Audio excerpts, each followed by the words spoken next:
Hello, listeners, and thank you so much for joining us for another episode of the Stories Station podcast. I'm Kay McCoy, your host, and today we have a returning guest, Kay Lashaun. How are you? I'm great. How are you? I'm good because we've been talking for a minute, and it took me like 5 minutes to get through that introduction.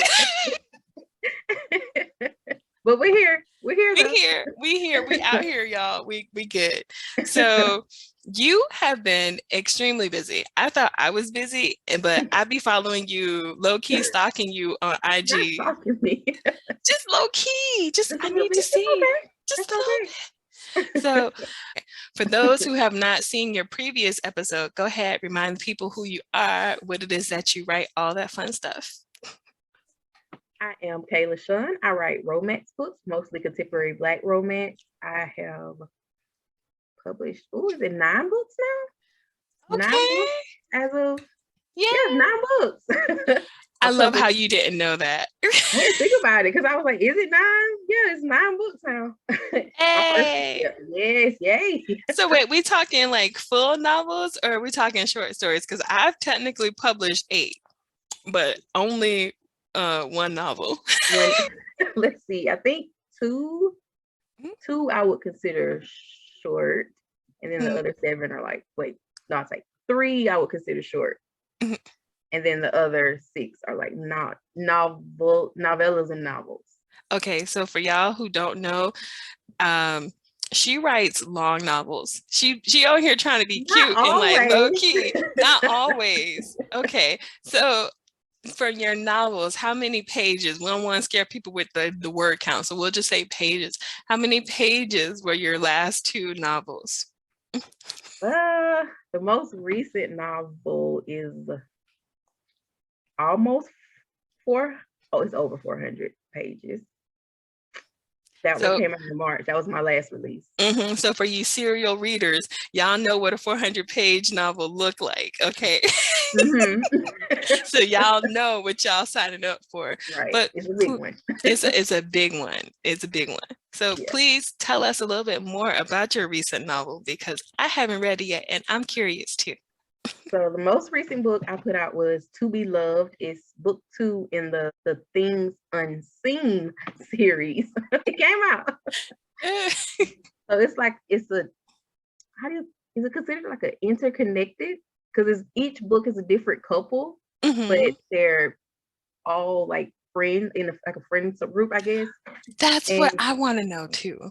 But like you is it know what? considered to be We'll have to check in interconnected? with like Christian Cashel. She Mhm. does that too. Right. Shamika Elliott, she writes like that too. And maybe you know who else might know what to call this? Keita Mhm. Kendrick. And I know y'all probably sick of me talking about her on the podcast, but y'all already know. Look, go judge your credit scores, okay? Right. Keita Kendrick, like anybody who they write these sequels. Oh, and Sierra London, I think is Mhm. another author who writes those characters. They have like a group of friends Right. and then they all tell their stories. What is that called? That's a good question. I think I've seen it called a interconnected series, Hmm. something like that. Because I'm like, each Yeah. book is a different couple, but it's a Hmm. part of a series. So I was like, Uh, I don't know. that I think that's exactly what it is. It's a series, but can each story be read as a standalone? Yes, each story can be read as a standalone. So Yeah. So I don't know what it's everybody I called. mentioned, Yeah. I will happily add y'all because we need to know. Yeah. So to be loved. So Mhm. what is to be loved about? Because again, you told us the mechanics, but now let's get into the line To the edits. actual story. Yeah, that part. So, so To Be Loved is about Remedy Sinclair and Lathan Calloway. Right. Mhm, Yes. So Remedy was introduced in book 1. She very briefly introduced, and mhm, in book 1, you meet her, and her attitude is kind of very standoffish, very cold. mhm, But you don't find out why. mhm, So you kind of just see that brief glimpse of her in book 1 in this moment. So in mhm, her story, it starts off the same way with her being cold and standoffish, and Lathan is introduced as her bodyguard.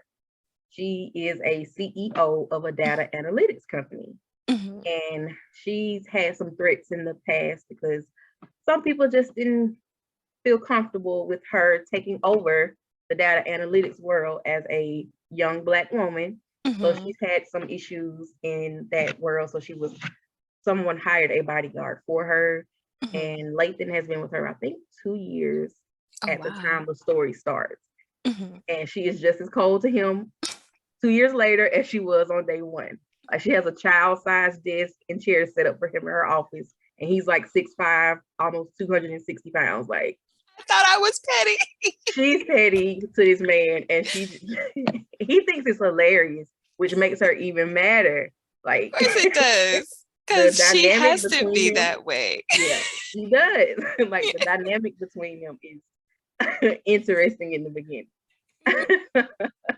So that's like the beginning of the story is a lot of back and forth. So she also had.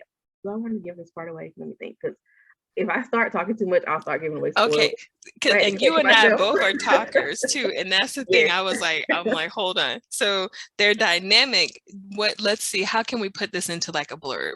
Because you know how blurbs are; they give you just enough. Just enough. So these two, does something happen? Is something revealed, or is it a health? I'll say she has a health scare. Okay, I like. She has a health scare that forces her to slow down. She's such a workaholic that a health scare forces her to slow down, and she doesn't want anybody to know about it. But Lathan is there when it happens, so he has to see after her and take care of her. And during this time, they get to know each other, and he gets to know more about her, and he finds out why she is the way she is, and they just start building that connection, and I like it. Oh, it sounds so good. That's already a TBR summer read right there. Yeah. I love it. It does have some trigger warnings and some content warnings at the beginning of it, but I think I like the story. Yeah. So now, do you mention that in the actual like back end of the story or the blurb that it has trigger warnings? Because I know some people. Okay, some people before chapter 1, it's like kind of everywhere. Yeah, you're like, I don't want anybody to go in blind. And again, that's a good thing, because I was talking with Mo Flames a few weeks ago, and she made a good point. No matter how many times you mention it, there's always going to be somebody that slides into your reviews and says X, Y, and Z, this was messed up, and you like, but I gave you the disclaimer. I gave you the warning. Why you read this? Mine's in bold too. It's in bold on the description on Amazon, and still got the comments about it. See, as people, you know what? We can't protect you from yourselves, people. Like, be responsible reader. Like I tried. I put it on my post when I was promoting it on Instagram, like before the book even came out. Like, but still got some comments about the content. I mean, in any of the content warnings, nothing was actually described in the book. It's just mentioned in passing. So even then, I still got the comments.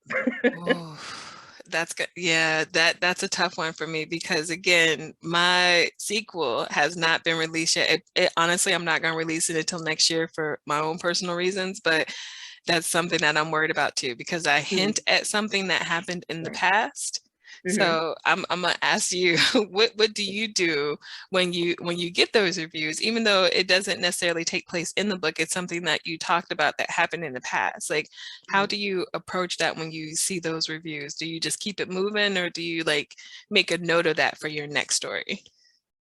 I think like for this one, I didn't get a lot of comments about it. I think I may have seen 2, and I think I had one person kind of inbox me on Instagram about it. But in this particular book, I really kind of kept it moving, because it was a super important part of her backstory and why she was the way she was.